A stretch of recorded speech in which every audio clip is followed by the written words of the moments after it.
নমস্কার বন্ধুরা, আমি প্রিয়াঙ্কা। আমার চ্যানেলে তোমাদের অনেক অনেক স্বাগত। সবাই কেমন আছো? আজকে দেখো আমি করে দেখাবো কাতলা মাছ দিয়ে পেঁপে দিয়ে আলু দিয়ে ঝোল। হ্যাঁ, এত গরম, যা গরম, মাঝে মাঝে বৃষ্টি হচ্ছে আর মাঝে মাঝে হচ্ছে না। একটা গরম থেকেই গেছে, বৃষ্টি হলেও একটা গরম, একটা ভ্যাপসানো গরম রয়েছে। এই গরমে তোমার হচ্ছে এরকম যদি ঝোল আমরা করি খুব ভাল লাগবে। আর এটা কিন্তু রুগীদের পক্ষেও খুব উপকার। আর এই পেঁপে পেঁপে খেলে কিন্তু তোমার হচ্ছে লিভার ভালো থাকে। এখানে আমাদের করতে লাগছে পেঁপে, কাঁচা লঙ্কা, কী নিয়েছি, পেঁপে নিয়েছি, কাঁচা লঙ্কা নিয়েছি, টমেটো নিয়েছি, আলু নিয়েছি, কাতলা মাছ, কালো জিরে ফোড়ন দিয়ে। হ্যাঁ, এটা সর্ষের তেলে হবে। তাহলে চলো রেসিপিটা আমরা দেখে নিই।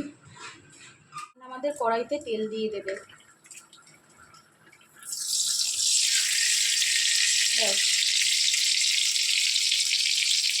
তেলটা গরম হতে দেবো আমরা। এখানে দেখো মাছের মধ্যে মা কিন্তু অল্প তেল দিয়ে দিচ্ছে। এবার নুন দিয়ে দেবে, দিয়ে মাছটাকে ভালো করে মেখে নেবে। আচ্ছা, আমার মা কিন্তু এখানে হলুদ দেবে না, কারণ হলুদ দিলে কী হয় বলো তো, মাছটা পুড়ে যায়।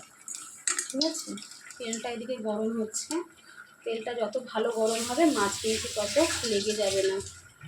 আর কাঁচা তেলে দিলে কিন্তু মাছ লেগে যায়। আমাদের ভালো করে গরম হয়ে গেছে। এবার মাছগুলো মা দিয়ে দেবে একে একে।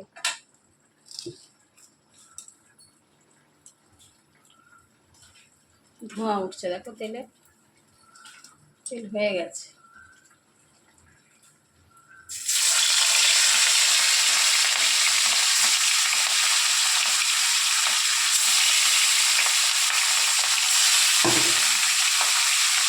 মাছগুলো মা উলট পালট করে ভেজে দেবে। এক পিঠ হয়ে গেলে উল্টে দেবে।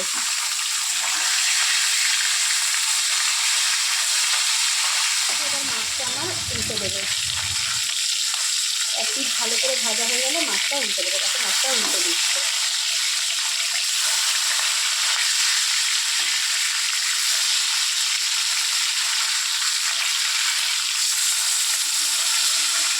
এই সপ্তাহে আমাকে কমেন্ট করেছে পম্পাদি। তোমাকে অনেক অনেক ধন্যবাদ এই সপ্তাহে আমাকে কমেন্ট করার জন্য। তোমরাও এরকম আমাকে কমেন্ট করতে থাকো, আর তোমাদের চ্যানেলের নাম আমি নিতে থাকবো। মাছগুলো হয়ে গেছে।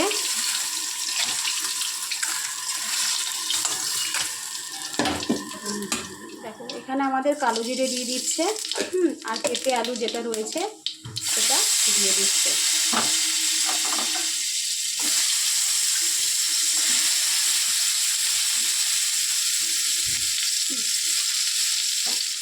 নেড়ে নিচ্ছে এখানে। আর এখানে অল্প পরিমাণে নুন দেবে। এবার পেঁপে আলুর মধ্যে অল্প পরিমাণে নুন দিয়ে দেবে। তোমাদের এখানে একটা কথা বলে রাখি, তোমরা কিন্তু এটা প্রেসারেও দিতে পারো। অনেকে প্রেসারে করে পাতলা মুরগির ঝোল, এটা অনেকে প্রেসারেও দিতে পারো। আর আমার মা যখন করছে, তোমরা এটা তেলের মধ্যে কষিয়ে যখন করছে, তখন কষিয়েও তোমরা হচ্ছে করতে পারো কালো জিরে দিয়ে। এটা খুব দারুণ টেস্ট হবে। এবার দিয়ে দেবে অল্প পরিমাণের হলুদ। এখানে কিন্তু আমরা সানরাইজ হলুদটাই ব্যবহার করছি, কারণ আমাদের সানরাইজ হলুদটাই কিন্তু আমরা খাই, তার জন্য সানরাইজটা ব্যবহার করছি। আর কালারটা খুব ভালো আসে। এবার দেখো দিয়ে দেবো আমাদের টমেটো।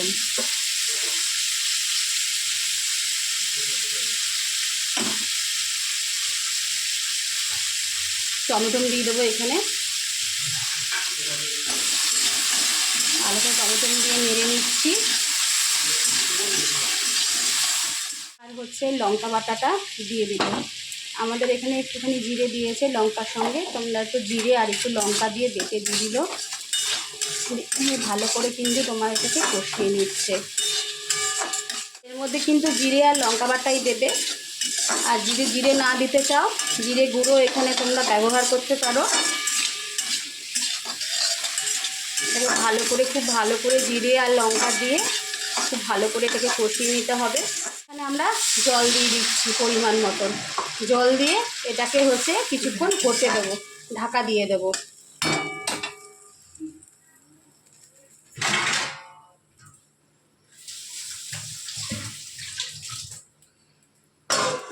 আমাদের হয়েছে। দেখো ঝোলটা কিন্তু আমাদের প্রায় হয়ে গেছে। হ্যাঁ, একদমই হয়ে গেছে। এইটা ঝোলটা কিন্তু তোমার এরকমই পাতলা পাতলা হবে, বুঝলে তো?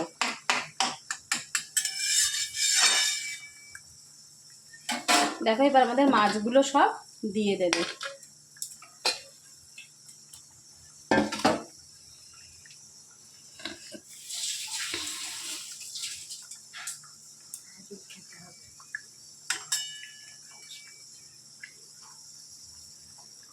নুন লাগবে, আর একটু নুন লাগবে, আর একটু নুন দেবে। নুনটা একটু কম হয়েছিল, আর একটু পরিমাণ মতো নুন দিয়ে দেবেন, ঠিক আছে? এই মাছের ঝোলটা কিন্তু তোমরা মানে শুধু গরমকাল না, তোমরা রুগী তোমার হচ্ছে 12 মাসই খাওয়া যায়, 12 মাস খাওয়া যায়। গরমকাল বলে শীতকাল বলে তা না, একটু অল্প মিষ্টি দিয়ে দেবে, ঠিক আছে? এটা 12 মাসই খাওয়া যায়। এর মধ্যে যদি একটু ধনেপাতা দিয়ে দাও আরও টেস্টটা বেরিয়ে আসে, ঠিক আছে? এবার এটা আমাদের নামিয়ে নেবে। দেখেছো সেদ্ধ হয়ে গেছে, এটা কিন্তু আমাদের নামিয়ে নেবে। দেখো এটা কিন্তু আমাদের নামিয়ে নিল।